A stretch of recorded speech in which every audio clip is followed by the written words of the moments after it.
क्या ACCA CFA का काम कर सकता है और क्या सीएफए एसीसीए काम कर सकता है? पेंशन को लेकर के आपके ऊपर ट्रस्ट कर रहा है, कोई अपनी ज़िंदगी भर की कमाई, कोई अपना पूरा पूरा बिजनेस लेकर के आप पे ट्रस्ट करता है। हेलो दोस्तों, आज बात करते हैं एसीसीए वर्सेस सीएफए। तो ये दो बड़े पॉपुलर इंटरनेशनल कोर्सेज हैं। मेरे पुराने दो वीडियोस हैं, एक एसीसीए वर्सेस एमबीए और एक एसीसीए वर्सेस सीपीए। तो इन दोनों को आपने बहुत सारा प्यार दिया, तो मुझे लगा एसीसीए वर्सेस सीएफए तो बनता ही है। और ऐसे बहुत सारे क्वेश्चन मेरे पास आते हैं कि क्या एसीसीए सीएफए का काम कर सकता है और क्या सीएफए एसीसीए काम कर सकता है। ज़्यादा क्वेश्चन हालांकि पहले वाले आता है कि क्या ACCA investment banking, research, equity analyst इन सब में जा सकते हैं कि नहीं जा सकते। तो आइए इस सब के बारे में बात करते हैं। तो हम मेन बातें करने वाले हैं, that will be number 1 salary comparison, number 2 we are also going to talk about here the course cost, course structure, कितने लेवल्स हैं तीनों में, और फिर एवरेज सैलरी, दोनों के कंपैरिजन करेंगे। एंड देन आपको बताएंगे क्या एसीसीएस क्या इन्वेस्टमेंट बैंकिंग के अंदर है।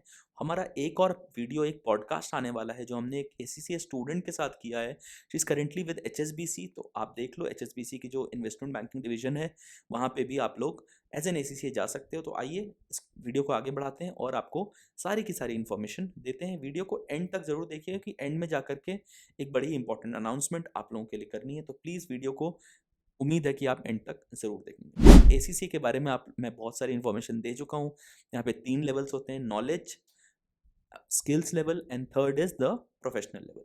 सीएफए के अंदर भी 3 लेवल होते हैं, बट उसको बड़ा सिंपल नाम है CFA L1, CFA L2 and CFA LT, मतलब लेवल 1, लेवल 2 एंड लेवल 3। तो ये 3 लेवल सीएफए के अंदर होते हैं। अब सर, सीएफए के अंदर मैं आपको बता देता हूँ सब्जेक्ट्स कौन से होते हैं। तो सब्जेक्ट्स में अगर मैं देखूंगा तो पहले सर मेरे पास फाइनेंशियल एंड प्रोफेशनल, जो आपके एथिक्स एंड प्रोफेशनल स्टैंडर्ड्स होते हैं, then financial statement analysis second subject है। ये L1 के सब्जेक्ट्स बता रहा हूँ। Equity investments, fixed income, quantitative methods, economics होती है, corporate issuers, derivatives, alternative investments, portfolio management and wealth planning. ठीक है, तो ये आपके L1 के सब्जेक्ट्स हैं सर।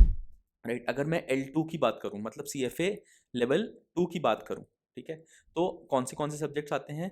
नंबर 1 पर आता है सर आपका ethics and professional standards. Again देखो, आप CFA में क्यों एथिक्स के ऊपर इतना जोर दिया था। इनफैक्ट आप लेवल 3 में आओगे, वहां भी 10 से 15% का जो मार्जिन है वो एथिक्स को दिया गया। तो लेवल 1, 2 एंड 3 तीनों के अंदर एथिक्स को बहुत ही इम्पोर्टेंट तरीके से कवर किया हुआ है। ऐसा क्यों किया हुआ है मैं आपको बता देता हूँ कि सर देखो, एज एन इन्वेस्टमेंट एडवाइजर या इक्विटी एनालिस्ट या रिसर्च एनालिस्ट, क्या होता है कि लोग आपके ऊपर ट्रस्ट करते हैं अपने बहुत सारे, कोई अपनी पेंशन को लेकर के आपके ऊपर ट्रस्ट कर रहा है, कोई अपनी ज़िंदगी भर की कमाई, कोई अपना पूरा पूरा बिजनेस लेकर के आप पे ट्रस्ट करता है। So that's why need to hold ethics in very high regard.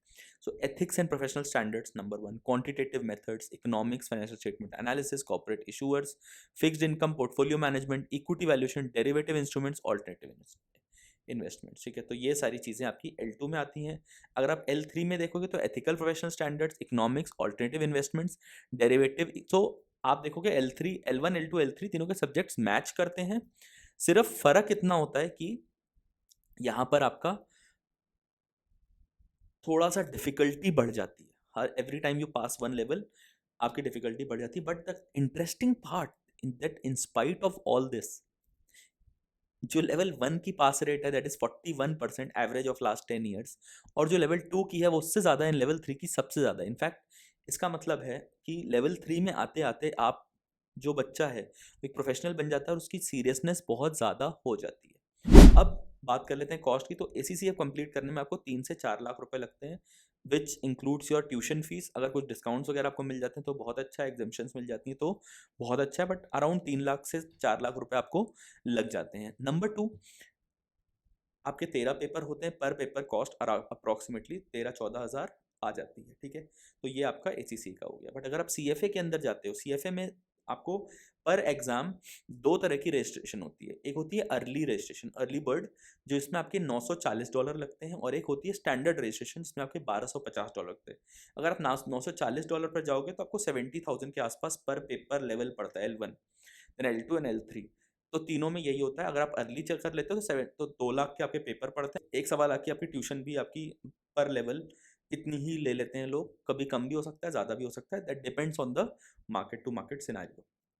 अगर स्टैंडर्ड रजिस्ट्रेशन में आओगे तो $1250, मतलब कि आपको लगभग आपको 1 लाख रुपए लग जाएगा पर लेवल, तो 3 लाख रुपए वहाँ पर। यहाँ अर्ली में आपको $300 के आसपास की सेविंग्स हो जाती है पर लेवल, ठीक है। तो ये आपका अर्ली रजिस्ट्रेशन और स्टैंडर्ड रजिस्ट्रेशन का फर्क है। एक वन टाइम एनरोलमेंट फीस होती है, दैट इज $350, जो एप्लीकेबल होती है आपके लेवल 1 के एग्जाम के पहले, ठीक है। अब सर ACCA की एवरेज सैलरीज बहुत बार बता चुके हैं, फिर से बता देता हूँ। अगर आप फ्रेशर ACCA हो तो 6 से 8 लाख रुपए, 9 लाख रुपए तक आपको मिल सकते हैं एज एन एफिलिएट। अगर आप मेंबर हो, मतलब आपके पास 3 साल का एक्सपीरियंस भी है, तो आप 12 से 15 लाख का पैकेज एक्सपेक्ट कर सकते हो वहीं। और विद टाइम विद एक्सपीरियंस आप और ज़्यादा पैकेज 25 लाख, 30 लाख, 40 लाख तक जा सकते हो। Comparing this to a CFA का जो एवरेज पैकेज है एंट्री लेवल पर, मतलब सिर्फ एकदम स्टार्टिंग में 7 से 12 लाख मिलता है, मिड लेवल पर 13 से 15 लाख मिलता है, सीनियर लेवल पर आप पहुंच जाते हो तो आप 25 से लेकर के 50 लाख, बहुत वेरिएबल पैकेज है, वहां पर उतना आप अर्न कर सकते हैं सर। अब एक बात आपको बता देता हूँ, CFA का अगर आपने L1 किया हुआ है तो आपकी एवरेज सैलरी 9 से 10 लाख तक हो सकती है। अगर आपने CFA का L2 किया हुआ है तो आपकी एवरेज सैलरी 13.5 लाख तक हो सकती है। अगर आपने L3 क्वालिफाई किया हुआ है तो आपकी 17 लाख, 17.5 लाख, 18 लाख तक सैलरी लग सकती है। अगर आपने L3 क्लियर कर रखा है बट आपका चार्टर पेंडिंग है तो आपका 20 लाख तक का सैलरी पर एनम का लग सकता है। उसके बाद सर अगर आप CFA चार्टर होल्डर हो तो मैं आपको बता देता हूँ कि CFA charter holders around 44 lakh per year तक अर्न करते हैं। ये अमाउंट्स जो हैं, ये जो सैलरी के अमाउंट्स हैं, ये कुछ सालों पहले तक बहुत कम हुआ करते थे। मतलब आपका CFA अराउंड 5 लाख, 4 लाख, 5 लाख से शुरू करके 15 लाख तक जाता था। बट अब क्योंकि दुनिया अपना ऑफिस इंडिया के अंदर खोल रही है तो इंडिया में salaries obviously much much better होती जा रही हैं, ठीक है। कितनी डिफिकल्टी है सर, ACCA में 40 to 60% लोग पास हो जाते हैं, CFA के अंदर भी 41 से 55% लोग तक पास हो जाते हैं। अब सर क्या ACCA CFA काम कर सकता है? जी हाँ, बिल्कुल कर सकते हैं। बहुत सारे ऐसे ACCAs हैं जो इक्विटी रिसर्च के अंदर भी हैं, एनालिस्ट भी हैं और पोर्टफोलियो मैनेजमेंट के अंदर भी हैं। तो ACCA एक वर्सेटाइल डिग्री है। जी हाँ, ACCA ऑडिटिंग, टैक्सेशन वगैरह की तरफ ज़्यादा है, CFA इन्वेस्टमेंट रिसर्च वगैरह की तरफ ज़्यादा है। तो आप इन दोनों डिग्रीज को इक्विवेलेंट तो नहीं मान सकते, बट हाँ ACCA can do the job of a CFA। But sir एक बात बताइए कि क्या CFA ACCA काम कर सकता है, मतलब अकाउंटिंग वगैरह कर सकता है? बहुत ही, मतलब आउट, बाहर से अगर मैं देखूं, ब्रॉड लेवल पे देखूं तो वहाँ कर सकता है, बट बहुत कोर लेवल पर जाकर के ऑडिट, इंटरनल कंट्रोल्स, क्योंकि उनके सिलेबस में ही वो चीज़ें नहीं होती, इसलिए वहाँ पर वो करना थोड़ा सा मुश्किल होता है। बट अगेन अगर आप देखो कि US के अंदर बहुत स्पेशल सेग्रीगेशंस हैं, जैसे CPA है वो अकाउंटिंग, ऑडिट, टैक्सेशन के अंदर होता है, CIA है वो इन्वेस्टमेंट, वो इंटरनल ऑडिटर की तरह से काम करता है, उसके बाद आपका जो CFA है वो इन्वेस्टमेंट्स के अंदर काम करता है। तो वहाँ पर बड़ी अच्छी तरह से, CMA है वो मैनेजमेंट अकाउंटिंग में करता है, बहुत अच्छी तरह से सेग्रीगेटेड है सारी की सारी चीज़ें। तो this is what I think about ACCA and CFA।